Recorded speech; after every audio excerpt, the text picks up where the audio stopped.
Hey everyone! Welcome back! I am back today to watch more Demon Slayer, and I am very excited about that.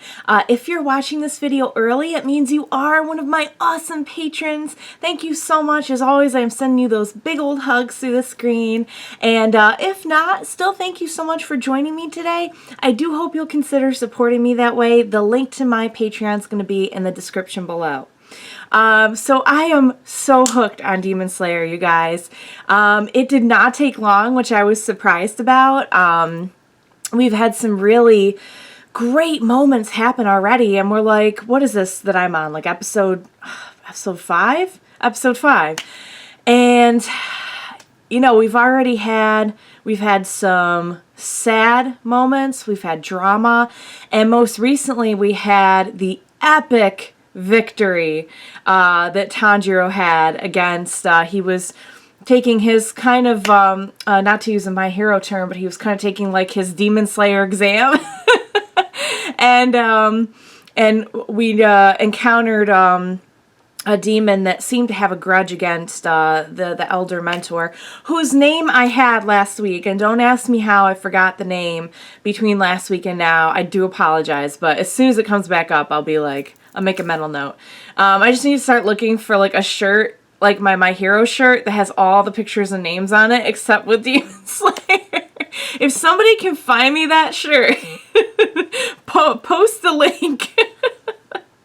Anywho, what an epic victory. I loved the introduction of the girl and boy characters that turned out to be, you know, spirits, it seems, of former students of the elder mentor, who we know, like, you know, this demon was caught by him, put in this situation, and in revenge, the demon decided to take it upon himself to devour the pupils, which is horrifying. And it's like, it's crazy to me how we have a lot of like pure sweet moments on the series, but they know how to switch it on a dime.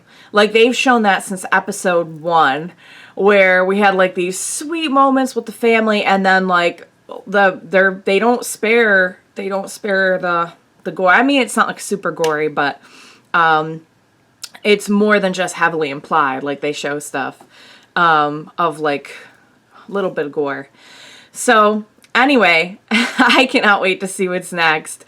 We're also getting a little bit, like just a little bit here and there, some background on like what Demon Slayers are, or who they are and how it works, kind of.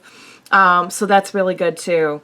I like that we're pushing along Tanjiro and Nezuko's plot, but we also have this overarching plot of what demon slaying is, the mystery that kind of shrouds it still, and so forth. So I can't wait to jump into more. Like I said, I'm like, give me like 10 episodes or so to kind of settle into a series, and then I can start getting hooked.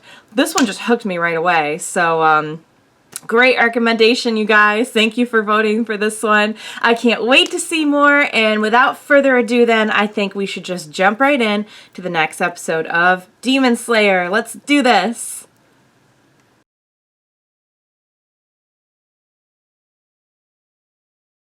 Okay, that was episode 5 of Demon Slayer. Oh my god, so much. Let me start at the beginning. Okay, so we had Tanjiro completing this mission, this exam, whatever you want to call it, slaying all these demons to kind of like become an official Demon Slayer.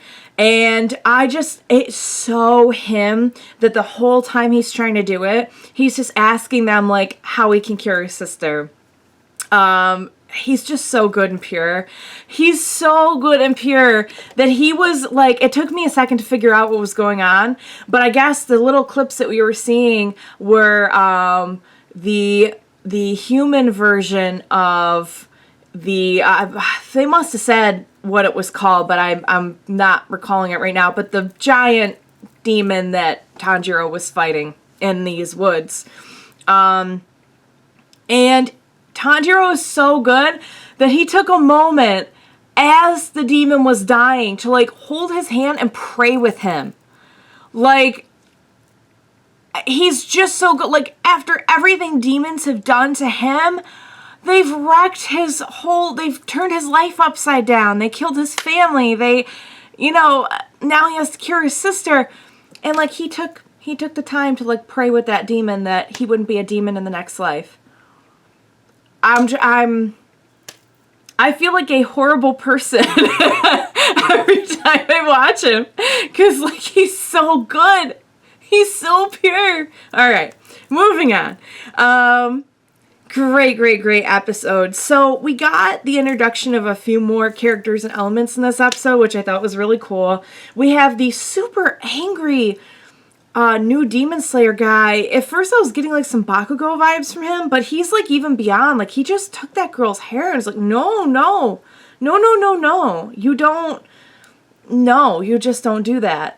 And I loved Tanjiro taking a stand, because he is good and pure, but because of that, he is not about to stand by and let someone innocent get hurt. And you better believe he could break every bone in that guy's body if he wanted to. That was so fierce. I loved it.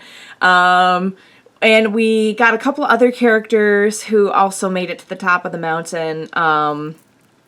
There was a female character, the one who looks very gentle with the butterfly, and like this blonde kind of, he seemed pretty apprehensive about the whole thing. He seemed pretty traumatized. Who could blame him after completing that exam?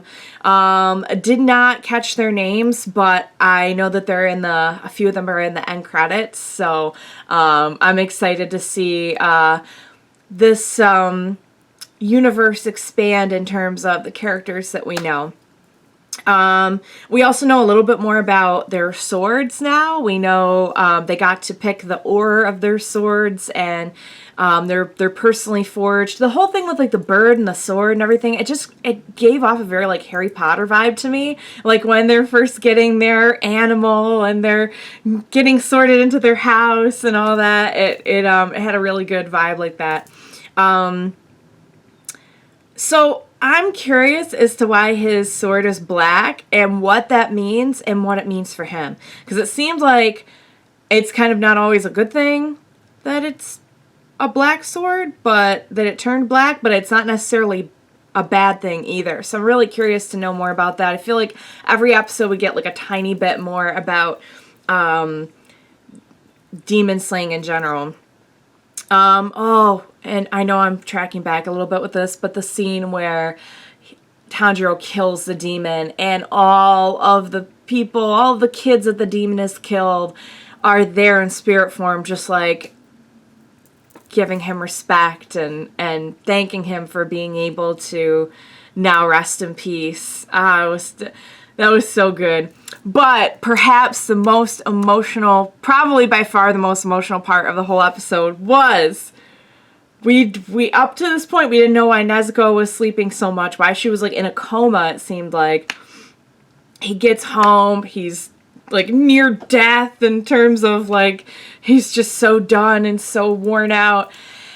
And I didn't know what Nezuko's response was going to be when she ran towards him. I didn't know, like, some time has passed now. Like, has she got more demon, less demon? And she just runs up and embraces him. Oh my God, I lost it. So beautiful. So now we kind of know that sleeping may be her way of regaining her strength so that she doesn't have to consume people, which I think is really cool. It also seems like she's in a more stable way, she's more herself now. When we first saw her, the first couple of episodes, I mean, we're in the first couple episodes still, but it seemed like she had to kind of fight that urge and retain her sense of self. It seems like she's retaining her sense of self a little bit better now, so that's a good thing. God, so much happened.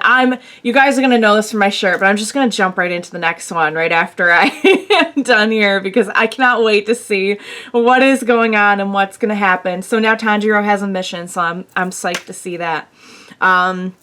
You guys, this show is amazing. Thank you so much for recommending it. Thank you so much for joining me today. I cannot wait to watch more Demon Slayer with you next time. Please join me then. And for now, bye guys!